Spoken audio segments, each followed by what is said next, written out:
하나님 말씀 보겠습니다. 오늘 이 밤에 하나님께서 우리에게 주시는 말씀 에베소서 6장 13절로 17절까지의 말씀입니다.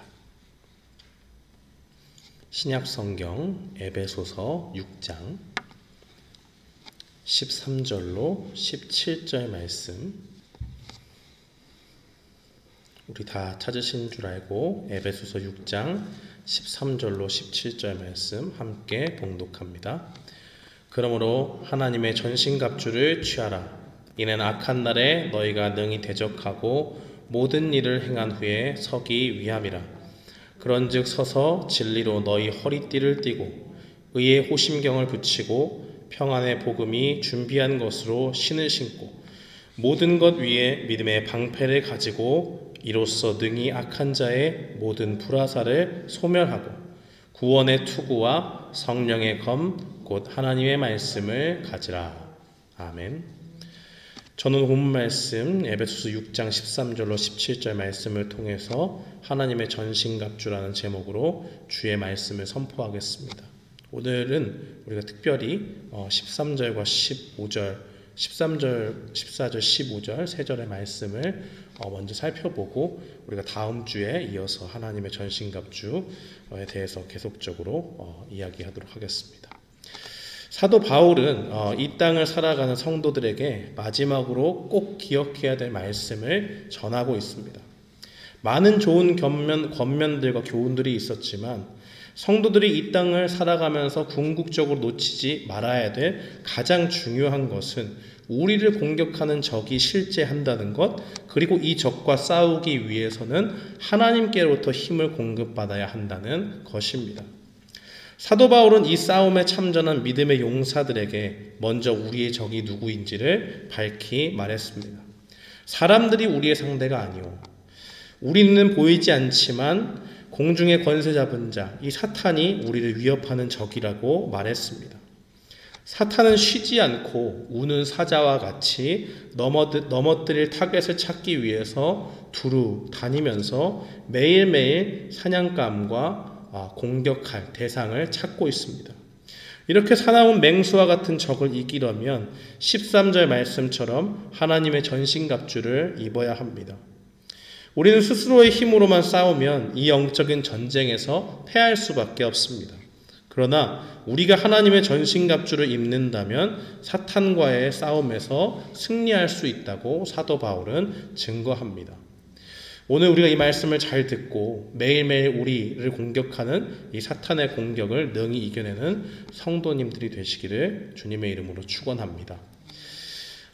먼저 우리가 살펴볼 하나님의 말씀을 보면 우리가 이 사탄과의 영적인 전쟁에서 승리하기 위해서는 어떻게 해야 될까요? 먼저 이 영적인 전투를 우습게 보지 말아야 됩니다. 14절 말씀에 보면 영적인 전투에 참전한 용사들이 향해서 그런즉 서서라고 그렇게 이야기를 하죠. 여기서 이 선다는 말은 군인이 각자의 위치에서 자신의 임무를 다해서 그 자리를 지키는 것을 이야기합니다. 우리가 옛날에 전쟁 영화 보신 분들은 아마 아실 거예요. 양쪽에 두 군대가 이렇게 서 있으면 가장 앞에 큰 방패를 들고 대열을 정비하는 그런 군인들이 있습니다. 그 전열을 갖추고 있는 그 군인들은 이 큰 방패로 전선을 형성하는 것이죠. 그 방패의 용도는 맨 앞에서 이 적군들이 자신의 진영 속으로 함부로 들어오지 못하게 하는 용도를 가지고 있습니다. 만약에 맨 앞에 있는 군인들이 적들을 막아주지 못한다면, 거기에 서서 굳게 그 자리를 지켜주지 못한다면 아군의 진영 속으로 적들이 들어오게 될 것이고요. 그렇게 되면 미리 계획하고 약속했던 전략이 무너집니다. 왜냐하면 이 앞에서 버텨주면서 적의 공격을 지연시켜줘야 다른 부대들이 자신들의 각자의 임무를 맡은 대로 움직여서 다른 적들을 맞서 싸우고 하는 그런 일들이 필요한데, 제일 앞에서 적의 공격을 막아줘야 될 그런 진영이 무너지게 된다면 적군들이 우리 아군의 진영으로 깊숙이 침투해서 이 전투 전체를 지휘하는 지휘관이 있는 텐트를 공격하게 될 것이고, 그렇게 되면 전쟁은 실패할 수밖에 없습니다. 전장은 순식간에 이 자리를 지키지 못하는 군인들 때문에 혼란에 빠지고 결국 그것이 작은 구멍이라고 할지라도 결국에는 승패를 가르는 차이가 된다는 말입니다. 사랑하는 성도 여러분, 만약에 우리가 사탄의 공격을 우습게 보고 영적으로 깨어있지 않게 되면 어떤 일이 벌어지겠습니까? 우리에게 하나님께서 성도로 부르심을 받은 그 믿음의 공동체인 교회가 흔들리게 되는 것입니다. 우리는 저 뒤에서 화살을 가지고 멀리 오는 적을 향해서 쏘는 그런 화살 부대가 아닙니다. 당장에 우리를 넘어뜨리려고 함성을 지르고 칼을 들고 우리 앞에 있는 방패를 부시기 위해서 달려드는 그 사탄의 공격을 막아내는 맨 앞에 이 전선의 최전선에서 그 사탄의 공격을 막아내야 되는 그리스도의 군사라는 것입니다. 만약에 우리가 밀리고 대열이 무너지면 나는 당연히 위험한 것이고 나뿐만 아니라 이 영적인 전투에서 믿음의 공동체마저 흔들릴 수 있다는 사실을 분명히 깨달아야 됩니다. 바울이 그토록 잘못된 가르침을 하는 거짓 교사들을 경계하는 이유가 무엇입니까? 한두 사람이 와서 그 사람의 말을 듣고 혹할 수 있어요. 그것이 대수롭지 않다고 이야기할 수도 있습니다. 그러나 언제나 믿음의 일들에 어긋나는 경우들은 그 한두 사람이 잘못된 가르침에 미혹됨에서부터 시작된다는 것을 우리는 기억해야 됩니다. 한두 사람이 잘못된 가르침에 빠지게 되면 온 누룩이 빵에 퍼지듯이 순식간에 건강한 교회가 사탄의 손에 놀아나는 그런 상황이 될 거라는 것을 바울은 잘 알고 있었습니다. 그러므로 우리는 이 영적인 전투를 결코 무시해서는 안 됩니다. 나 하나가 무너지면 나와 우리의 전후, 믿음의 공동체인 교회가 무너진다는 것을 알고 덤비는 것이 바로 사탄이라는 말입니다. 우리가 이 간악한 사탄과의 물러설 수 없는 일전을 매일매일 벌여야 한다는 것을 우리는 기억하며 나아가야 됩니다. 이러한 좋은 예를 우리는 성경에서 찾아볼 수가 있지요. 여호수아서 7장에서 이스라엘 백성들은 아주 어이없는 패배를 당하게 됩니다.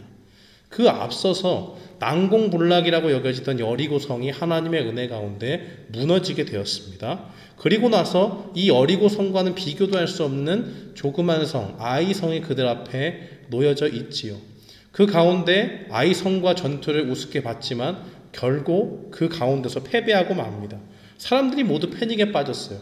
하나님께서 저렇게 큰 성을 우리에게 주셨는데 왜 이렇게 작은 힘없어 보이는 이 성을 우리에게 주시지 않았는가? 그들이 살펴보고 깨닫게 된 것은 무엇입니까? 여호수아 7장 1절에 보면 아간 한 사람이 하나님의 것으로 구별된 것을 훔친 것으로 인해서 하나님이 진노하셨다라고 그렇게 이야기를 합니다. 하나님께서 그 근본적인 패배의 원인이 어디에 있었다고 말씀하십니까? 바로 이 아간 한 사람이 무너졌기 때문에 이러한 일들이 발생했다고 말하는 것입니다. 하나님께 바친 물건에 욕심을 내고 훔치고 싶었던 마음을 가졌던 단 한 사람 아간이 이 모든 전쟁을 패배로 몰고 갔습니다. 사랑하는 성도 여러분, 사탄은 우리의 약점을 집요하게 파고듭니다. 아간이 그 시날산의 아주 품질 좋은 외투와 은 200세겔과 50세겔 되는 금덩이에 욕심이 날 것을 알고 그의 눈에 띄게 하고 욕심을 내어 갖도록 한 그 유혹한 것은 사탄인 것입니다. 그렇게 한 것처럼 우리를 사탄이 가만히 노리고 보다가 우리에게 약점이 보이면 그 약점을 통해서 우리 교회 공동체를 무너뜨리려고 하는 그러한 존재가 바로 우리의 적이라는 사실입니다.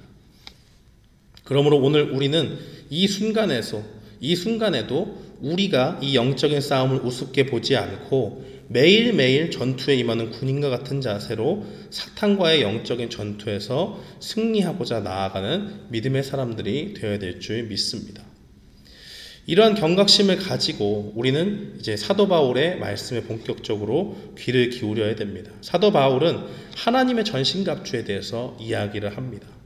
우리가 영적인 전투에서 승리하기 위해서 입어야 할 하나님의 전신갑주는 무엇입니까? 첫 번째는 진리의 허리띠입니다. 우리가 평상복을 입을 때요, 옷이 잘 맞지만 뭔가 보여주기 위해서 여자분들은, 또 남자분들 패션에 신경 쓰시는 분들은 그런 용도로 허리띠를 차시는 분이 있지요. 그러나 이 당시에 이 로마의 모습들을 살펴보면 전쟁에 나가는 군인에게 패션의 용도로 허리띠는 사용되지 않습니다. 이것은 단순히 치장용이 아니라 전투에 꼭 필요한 필수품입니다. 당시에는 이 갑옷이 잘 만들어진 것이 아니기 때문에 몸에 맞게 잘 결속되지 않았습니다. 그러니까 뭔가 이게 걸치고 나면 헐거워요. 그러니까 전쟁을 할 때 이게 묶지 않고서는 이게 굉장히 불편해지는 상황들이 발생을 합니다. 그렇기 때문에 그 허리에 벨트를 차고 허리띠를 차서 그것이 몸에 잘 붙도록 결착될 수 있게 고정을 해주는 것입니다. 그렇게 하지 않는다면, 이 허리띠를 전장에 차고 나가지 않는다면 기본적으로 움직이는 것은 물론이고 전투의 아주 기본적인 것들을 할 수가 없었기 때문에 이것은 전장에서 반드시 필요한 필수품이었습니다. 축구 선수가 신발을 꽉 조여매고 경기장에 나가야 제 실력을 발휘하듯이 전쟁에 나가는 군인은 허리띠 없이는 전쟁을 할 수가 없었다는 말입니다. 우리가 진리로 허리띠를 띈다는 것은 어떤 의미를 가지고 있을까요? 우리는 허리를 동이다, 허리를 매다 이런 것을 구약에서 어디선가 본 적이 있습니다. 출애굽기 12장에 보면 이스라엘 백성들의 유월절에 어린 양을 잡아먹는 장면이 나옵니다.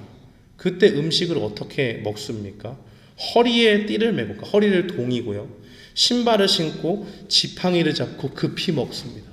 이 모습을 상상해 보면 이스라엘 백성들은 그저 맛있는 거 먹고 천천히 자기 배 부른 상태에서 산책하듯이 지금 출애굽 나가는 것이 전혀 아니죠.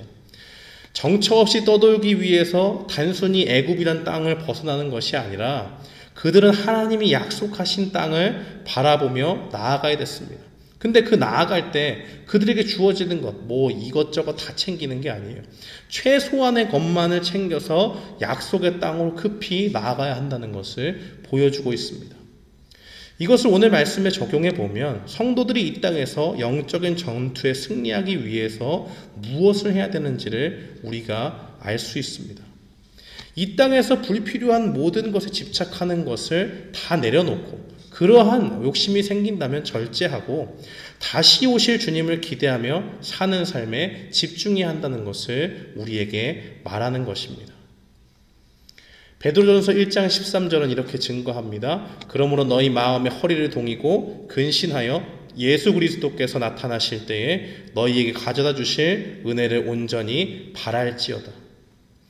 허리를 동이고 근신하라는 것은 절제하면서 준비하라는 것입니다. 무엇을 준비합니까? 주님이 다시 오실 그날이 있기에 그날을 바라보고 이 땅을 살아가라 하는 말입니다. 그날에 우리를 위해서 우리가 받을 영원한 유업을 예수님께서 친히 준비해 오십니다.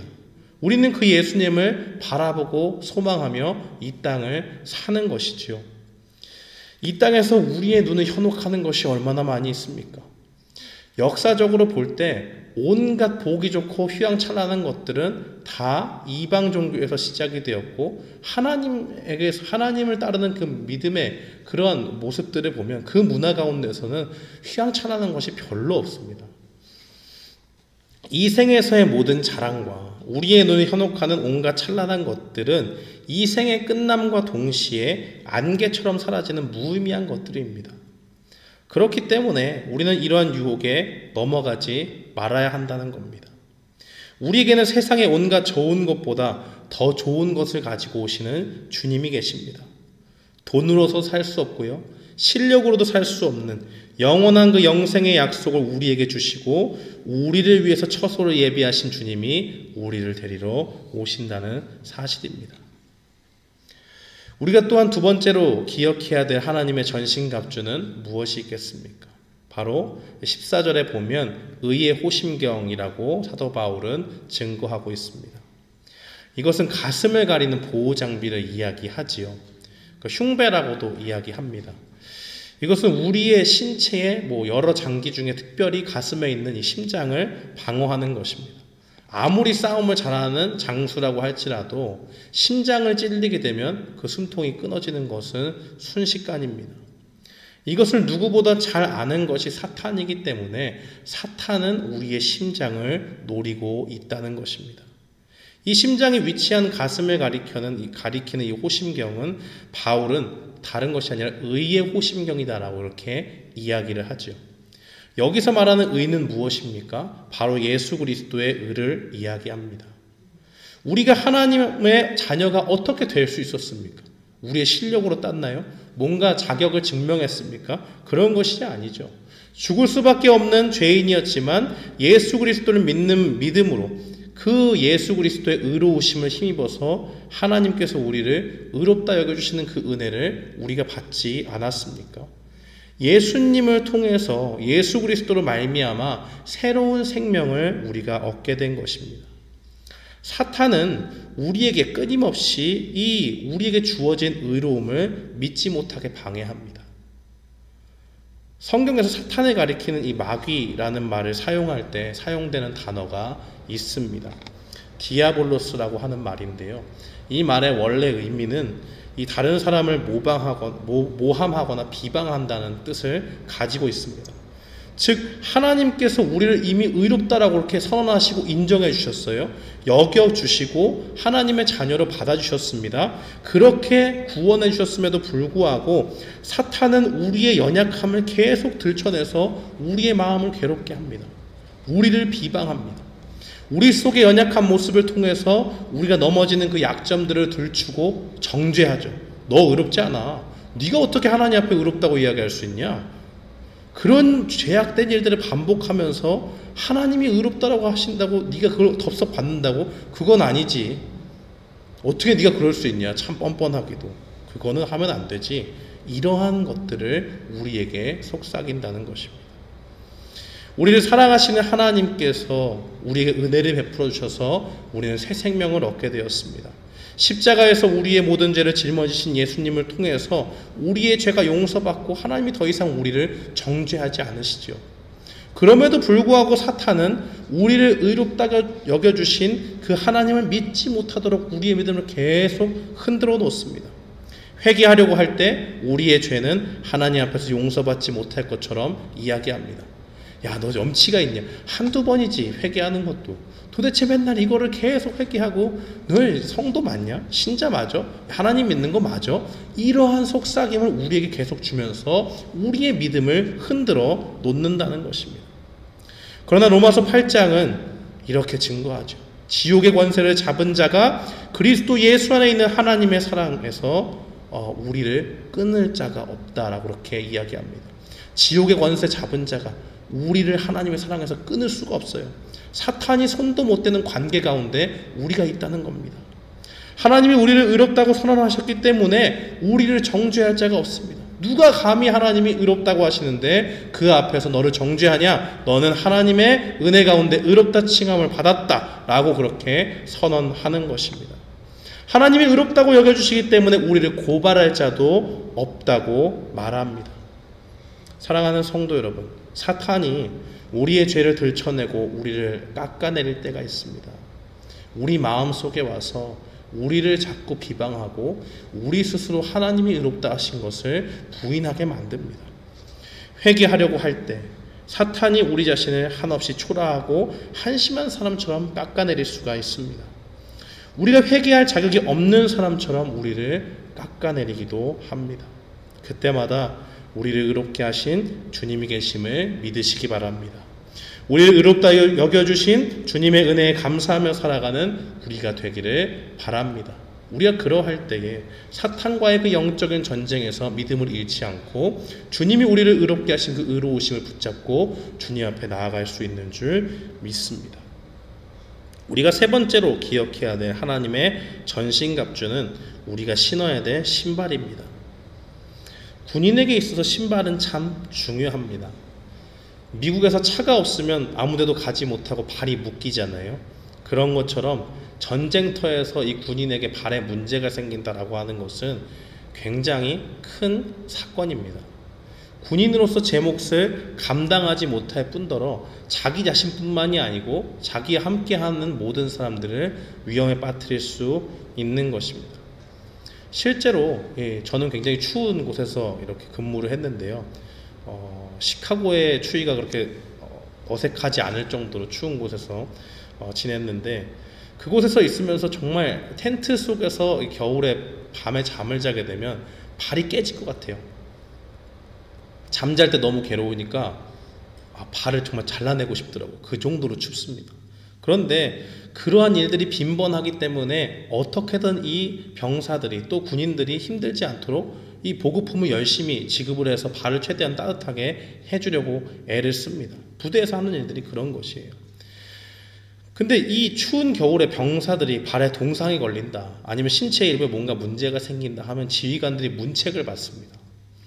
병력을 제대로 관리를 해야 되는데 관리를 하지 못했기 때문에 움직이지도 못하는 군인이 발생하면 그 사람으로 인해서 그 사람을 또 부축하고 데리고 다녀야 되는 사람들이 생기잖아요. 그럼 전투력에 손실이 오는 거죠. 한 명이라도 총을 들고 더 싸우고 해야 되는데 그 총 들 사람이 사람을 부축하고 나아가니까 이건 뭐 빨리 갈 수도 없고 많은 문제들이 생기는 것입니다. 이와 같이 중요한 것이 발입니다. 발을 보호하는 것이 굉장히 중요하고, 이 군인들이 신는 전투화를 가만히 살펴보면 조금 발목이 길지요. 왜 그런 거냐면 발목을 감싸는 이 워커를 신는데 워낙 험준한 지형을 다니다 보니까 발목이 자주 꺾여요. 근데 발목을 길게 만들면 이 발목을 신발이 잡아주기 때문에 꺾인 발이 다시 돌아옵니다. 데미지가 없이 그냥 바로 복원이 돼요. 또 완벽하지 않지만 어느 정도 방수됩니다. 그래서 물이 조금 깊은 지역이 있다고 할지라도 거기를 빨리 지나가기만 하면 그 발을 지켜서 젖지 않도록 그렇게 설계가 되어져 있습니다. 이렇게 전투를 할 때 상당히 신경 써야 될 것이 발이고, 또 그 발을 보호하는 전투화인데 15절은 그 발 앞에 평안의 복음이 준비한 것이라는 말을 붙여서 설명하고 있습니다. 여기서 말하는 그 평안의 복음이란 무엇을 말하는 것일까요? 하나님이 예수님을 통해서 하나님과의 관계를 회복시켜 주셔서 우리 안에 주어지는 참된 평안을 이야기합니다. 요한복음 14장 27절에서 예수님은 제자들에게 이렇게 말씀하셨습니다. 평안을 너희에게 끼치노니 곧 나의 평안을 너희에게 주노라. 내가 너희에게 주는 것은 세상이 주는 것과 같지 아니하니라. 너희는 마음에 근심하지도 말고 두려워하지도 말라. 이 세상으로부터 온 것 아니고 너희로부터 온 것도 아니고 내가 가지고 있는 평안을 너희에게 주겠다라고 예수님이 말씀하십니다.